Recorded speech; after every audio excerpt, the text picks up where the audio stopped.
An algebraic fraction is one where the numerator and denominator are both polynomial expressions. This is an expression where every term is a multiple of a power of x, like 5x to the fourth plus 6x cubed plus 7x plus 4. The degree of a polynomial is the power of the highest term in x, so this is a polynomial of degree 4. The number in front of x in each case is the coefficient of that term, so the coefficient of x to the fourth is 5, the coefficient of x cubed is 6. Now look at these fractions. X over x squared plus 2, or x cubed plus 3 over x to the fourth plus x squared plus 1. In both cases, the numerator is a polynomial of lower degree than the denominator. X as against x squared, x cubed as against x to the fourth. We call these proper fractions.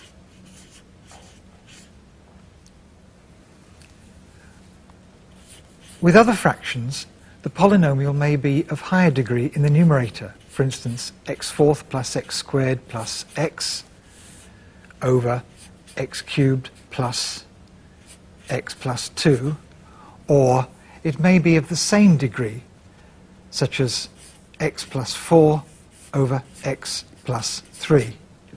We call these improper fractions.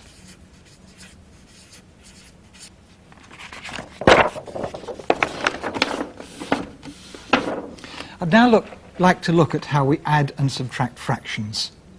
Take, for instance, these two fractions.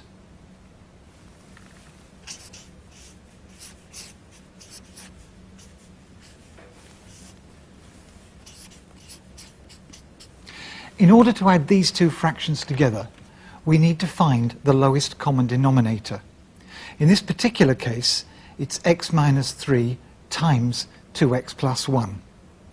So we say that this sum is the equivalent of, in the denominators, we are going to have x minus 3 times 2x plus 1.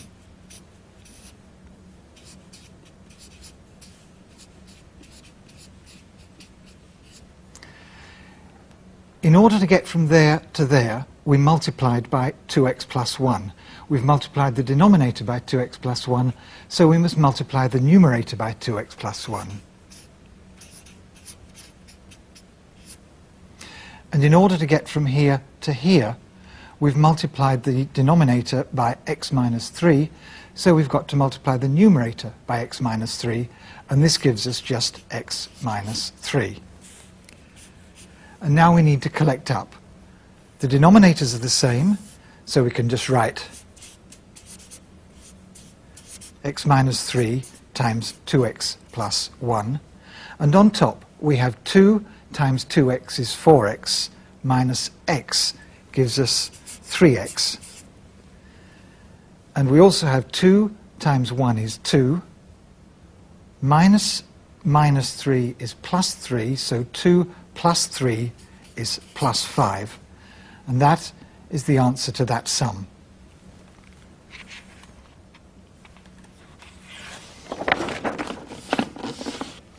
Sometimes in mathematics we need to do this operation in reverse.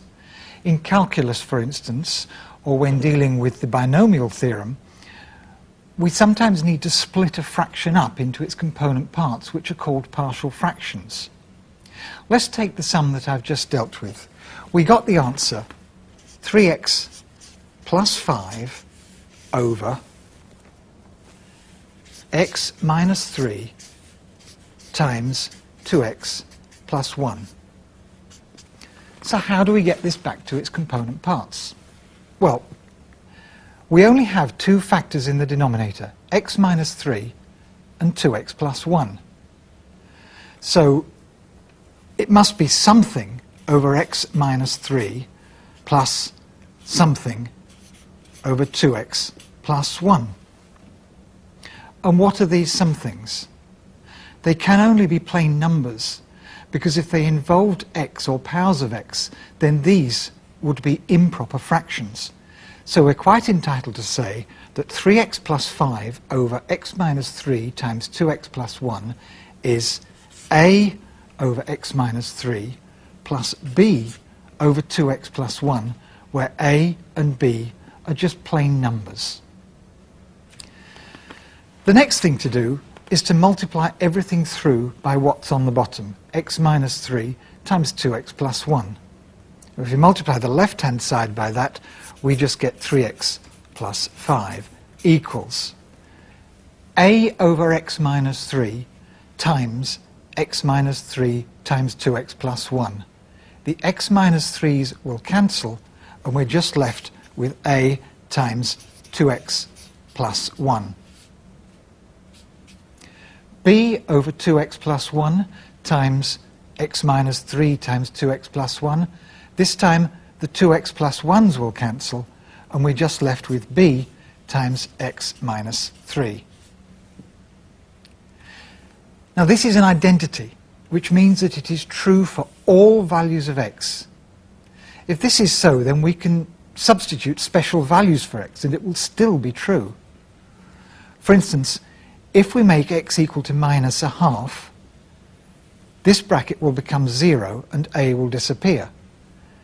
If we make x equal to 3, this bracket will become 0 and b will disappear. And I'm going to do just that. If x equals minus a half, we get 3 times minus a half is minus 3 over 2 plus 5. That is 0 equals b times minus a half minus 3. This is just 7 over 2, and we get 7 over 2 equals, this is minus 7 over 2, minus 7 over 2b. So b is equal to minus 1.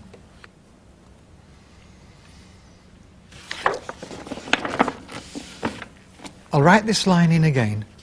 3x plus 5 equals a times 2x plus 1 plus b times x minus 3. This time I want to try and find a, so I'm going to put x equal to 3. If x equals 3, we have 3 3's are 9 plus 5 is 14. 3 2's are 6 plus 1 is 7. That is going to be 0, so b will disappear. So a is equal to 14 divided by 7. In other words, a is 2. We already had b equal to minus 1. So what do we have now? I had 3x plus 5 over x minus 3, 2x plus 1 times 2x plus 1 equals a over x minus 3 plus b over 2x plus 1. Since a is 2 and b is minus 1, we can say that this is 2 over x minus 3 plus, minus 1 over 2x plus 1, which is the sum that we started with, and we have now broken this back into its component parts called partial fractions.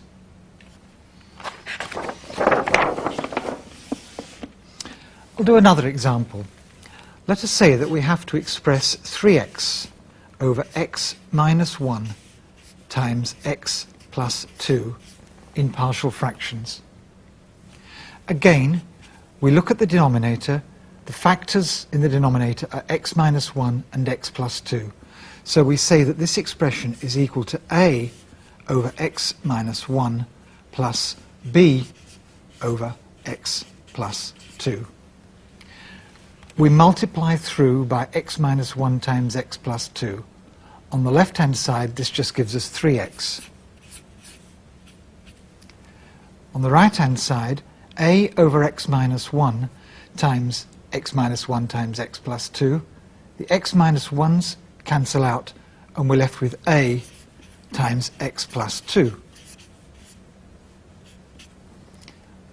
b over x plus 2 times x minus 1, x plus 2. The x plus 2's cancel out, and we're left with b times x minus 1. This time the special values that I'm going to take are x equals minus 2, because that will make that 0 and thus eliminate a, and x equals 1, which will make that 0 and thus eliminate b. If x equals minus 2, we get 3 times minus 2 is minus 6. That is 0, so a disappears. Minus 2 minus 1 is minus 3, so this is minus 3b. So b equals minus 6 divided by minus 3 equals 2.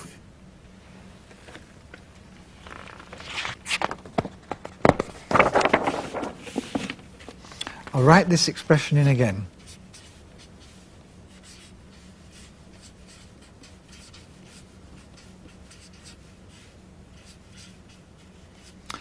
This time I'm going to put x equal to 1. 3 times 1 is 3. 1 plus 2 is 3, so we get 3a. 1 minus 1 is 0, so b disappears. If 3a equals 3, then a is going to equal 1. So we've got a equal 1. We already had b equal to 2. I'm now going to write the whole expression in again. We have 3x over x minus 1 times x plus 2 equals 1 over x minus 1, because a is 1, plus 2 over x plus 2, because b is 2. And that is the answer.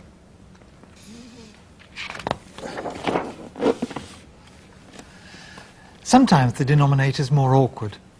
For example, to express 3x plus 1 over x minus 1 squared times x plus 2,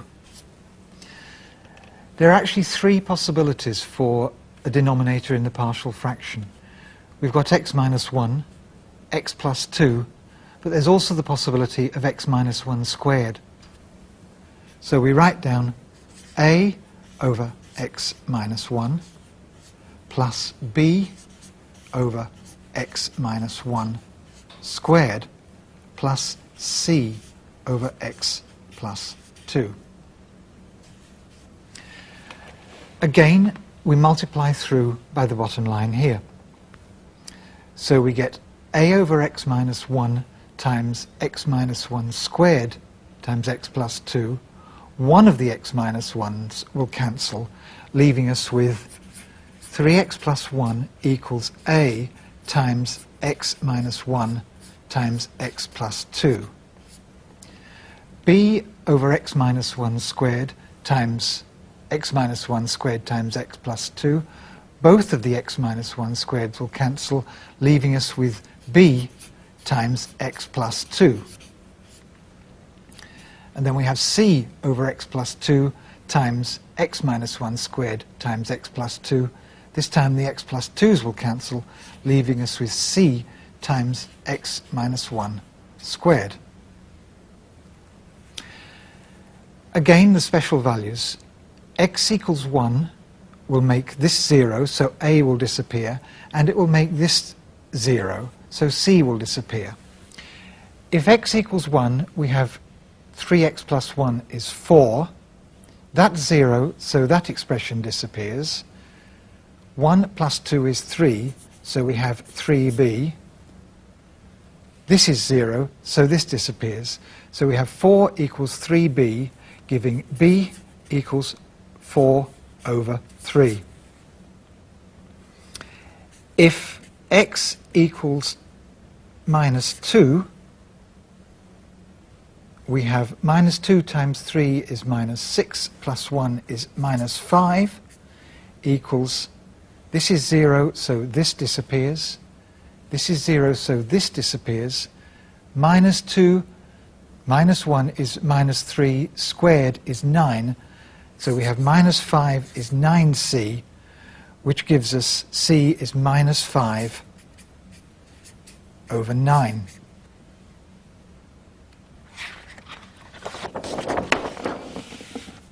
We now need to find a.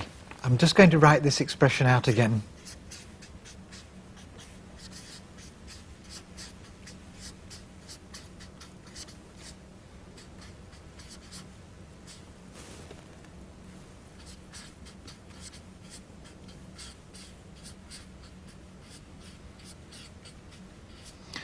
I've written the expression following C out like that because in a minute I'm going to multiply it out. Unfortunately, there's no special value of x that will eliminate b and c to give us a. We can use any special value. We could use x equals 0. This would give us an equation in a, b and c. Since we already know b and c, this would give us a. But I'm going to use a different technique, one called equating coefficients. And to do that, I've got to multiply this lot right out. So we get equals a, and we have an x times an x for x squared. We have a minus 1x plus 2x, so that gives us plus x. And we have minus 1 times 2, which gives us minus 2. And then plus b, x plus 2, plus c, x times x is x squared. We have a minus x and a minus x, so that's minus 2x. And then minus 1 times minus 1 is plus 1.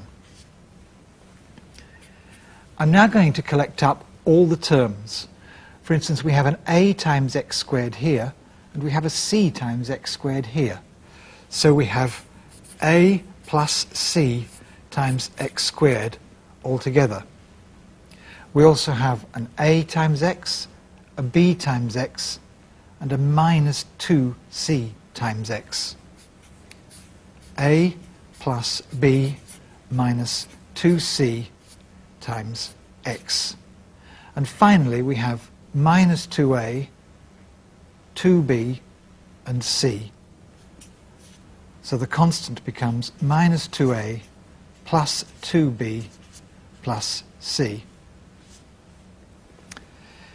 Now, so we have 3x plus 1 equals this line. But in this line we have a term in x squared. 3x plus 1 doesn't have anything in x squared. But this is an identity. It must be true for all values of x. And the only way that this can be true is for a plus c to be 0, so that x squared disappears on this side. So we can say that a plus c equals 0. We already know that c is minus 5 over 9. So in order for a plus c to be 0, a must be plus 5 over 9. And we already worked out b as being equal to 4 over 3. This means that we can write out the solution to the whole problem.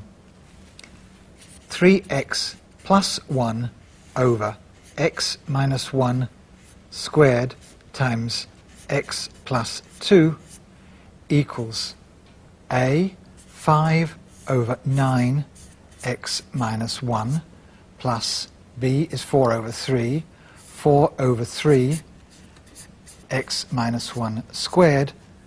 C is minus 5 over 9, so we have minus 5 over 9 x plus 2. Another case we must consider is where the denominator contains a quadratic that can't be factorized, as in 5x over x squared plus x plus 1 times x minus 2. If we're to express this in partial fractions, the two denominators are going to be x squared plus x plus 1 and x minus 2.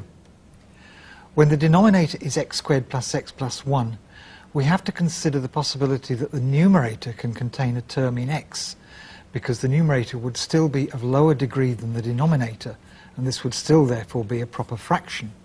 So we write ax plus b over x squared plus x plus 1 plus c over x minus 2.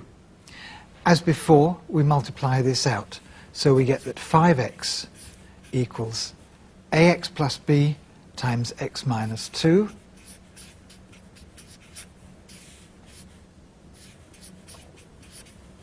plus c times x squared plus x plus 1.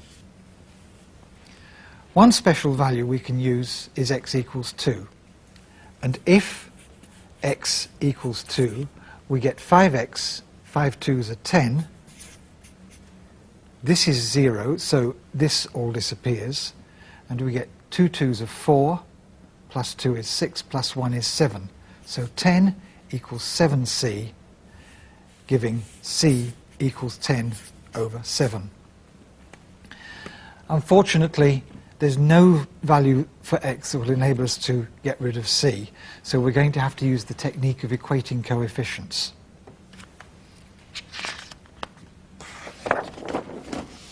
I'll write this out again.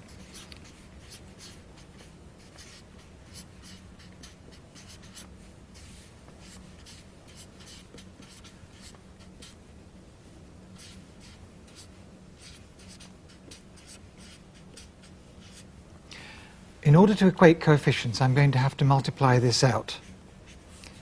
Ax times x is ax squared. Ax times minus 2 is minus 2ax. B times x is bx. B times minus 2 gives us minus 2b, plus cx squared plus cx plus c. Again, I'm going to collect like terms. So, for instance, for x squared, we have ax squared and cx squared. So we have a plus c x squared. For x, we have a minus 2a, a b, and a c. So minus 2a plus b plus c x. And for a constant, we have minus 2b plus c.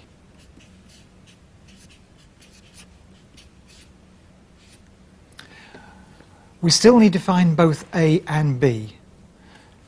For two unknowns, we need two equations, so we are going to have to solve for two different coefficients.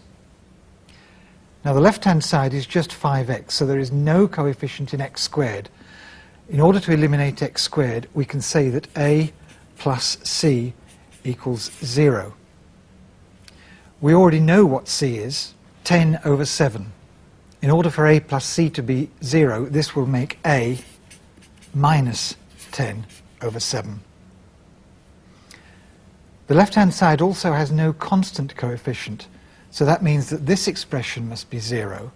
So we say minus 2b plus c equals 0, giving us c equals 2b, or b equals c over 2, which gives us b as being 5 over 7.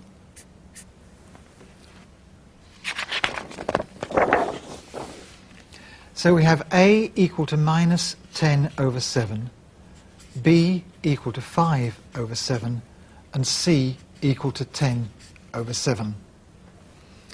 This means that 5x over x squared plus x plus 1 times x minus 2 is equal to ax, which is minus 10 over 7x, plus b, which is 5 over 7, all over x squared plus x plus 1, plus c, which is 10 over 7, over x minus 2. And I'll now tidy this up. The 7 comes down to be multiplied by the x squared plus x plus 1. So we get minus 10x plus 5 over 7 x squared plus x plus 1 plus, and again the 7 comes down, 10 over 7 x minus 2 equals, and to finish it off, we need to take 5 out of this expression as a factor, which gives us 5 times minus 2x plus 1 over 7 x squared plus x plus 1 plus 10 over 7 x minus 2.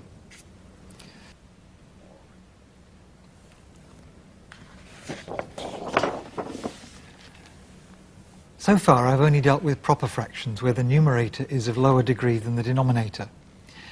I'd now like to look at an improper fraction. Let's express 4x cubed plus 10x plus 4 over x into 2x plus 1 in partial fractions. The numerator is of degree 3.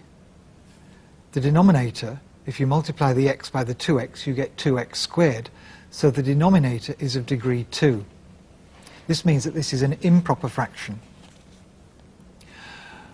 What this means is that if you divide the numerator by the denominator, you're going to be dividing a term in x cubed by a term in x squared.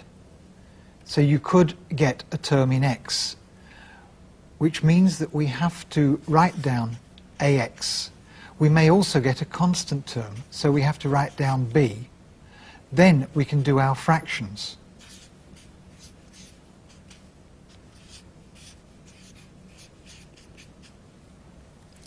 If I now multiply through, I get ax times x times 2x plus 1. So we get 4x cubed plus 10x plus 4 equals ax squared times 2x plus 1 plus bx times 2x plus 1 plus c times 2x plus 1 plus dx. Using special values, if I use x equals 0, then the term, the d, the b, and the a are all going to disappear, and I'm just left with c. So if x equals 0, x cubed is 0, x is 0, I just get 4 equal to 2x is 0, so it's just c. So we have c equal to 4.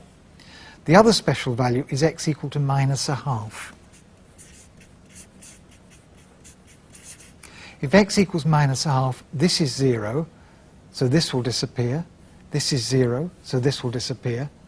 And this will disappear, just leaving me with d. So I get minus a half cubed is minus an eighth. So I get minus 4 over 8 plus 10 times minus a half, which is minus 10 over 2 plus 4 equals d times minus a half.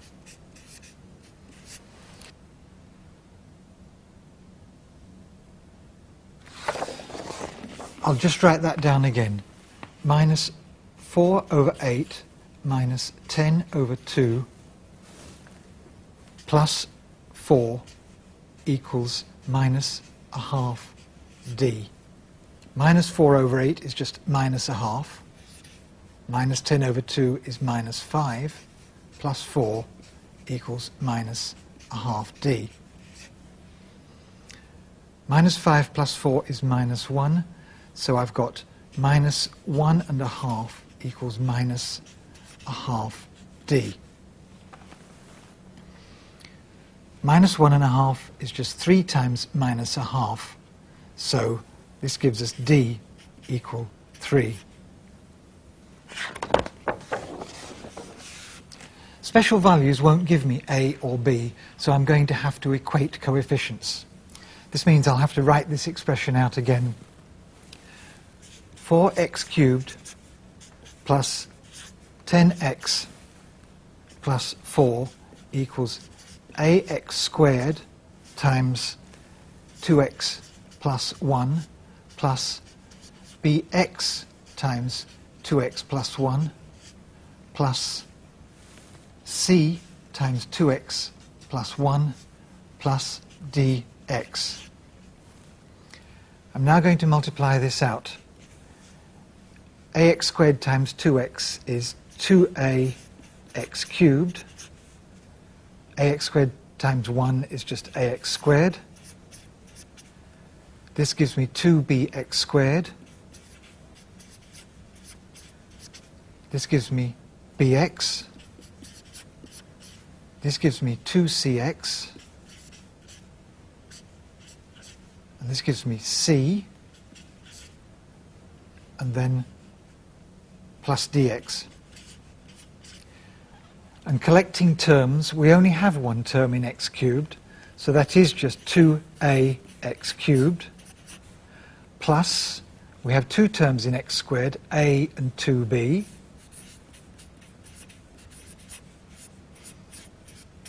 we have three terms in x, b, 2c and d,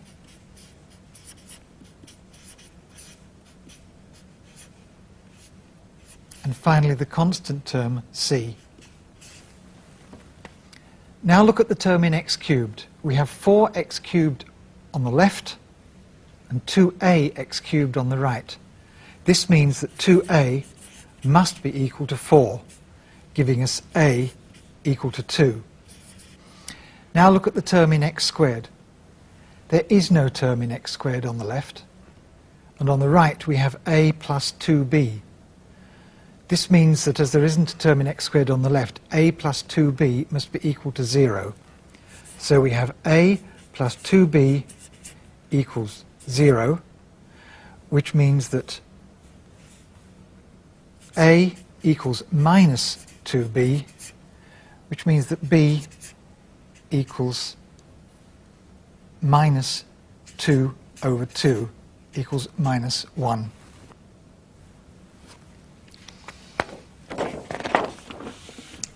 I'll just write those values in again. A equals 2, B equals minus 1, C equals 4, D equals 3. So if we take our original expression, 4x cubed plus 10x plus 4 over x times